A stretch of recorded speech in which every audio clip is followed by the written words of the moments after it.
Kokoa daholo ny Zanagasikara.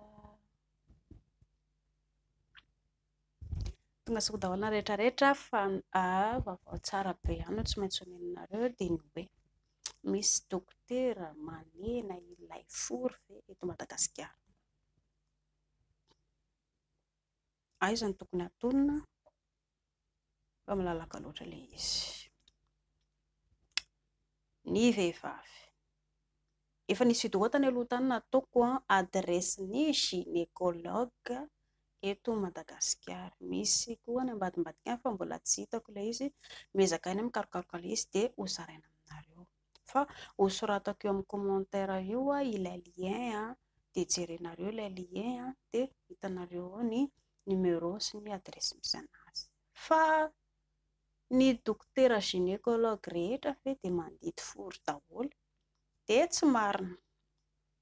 Ny dokotera nianatra fandidiana ihany no manao anazy fa tsy hoe izay rehetrarehetra dokotera miezaka hoe apiteraka na hoe mijery tranonjaza dia mahay izy. Ny torohevitra atoroko anareo dia makany amin'ny institut. Misy aloha ilay numéro eo aloha efa ireo numéro ireo dia manontany anazy ianareo hazavainareo ny olana hoe mba tiako ahena ilay fory fa malalaka loatra. Arakaraka ilay dokotera avy eo raha manao izy na tsy. Raha eto Madagasikara mbola eto amintsika moa somary mbola sarotsarotra kely izay zavatra izay fa afaka miezaka ianareo manontany anazy.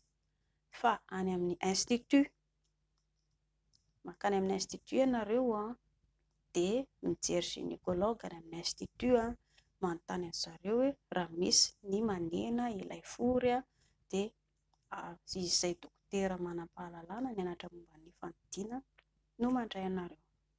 Izay no vahaolana afaka arosoko.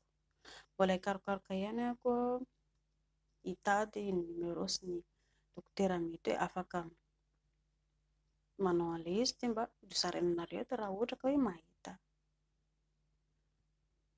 Any amin'ny gynécologue sy any amin'ny institut ianareo dia manazava anazy amin'ny antsipiriany ny olana sy ny zavatra tianareo atao dia izy no mahalala hoe ainy ve ilay izy sa tsy.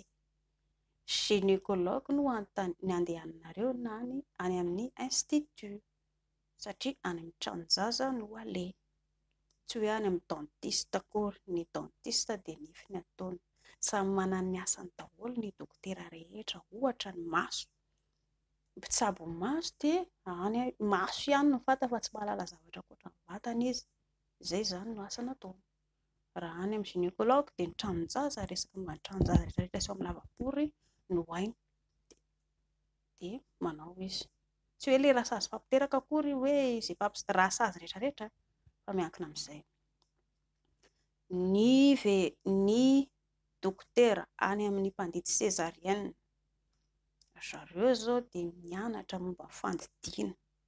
Afaka manantona anazy ianareo dia miresaka am-pilaminana manazava ny olany dia hita eo izay ataony raha manao izy na tsy.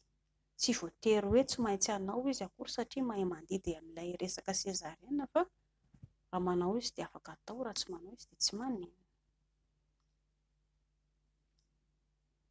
Mankasitraka tompoko.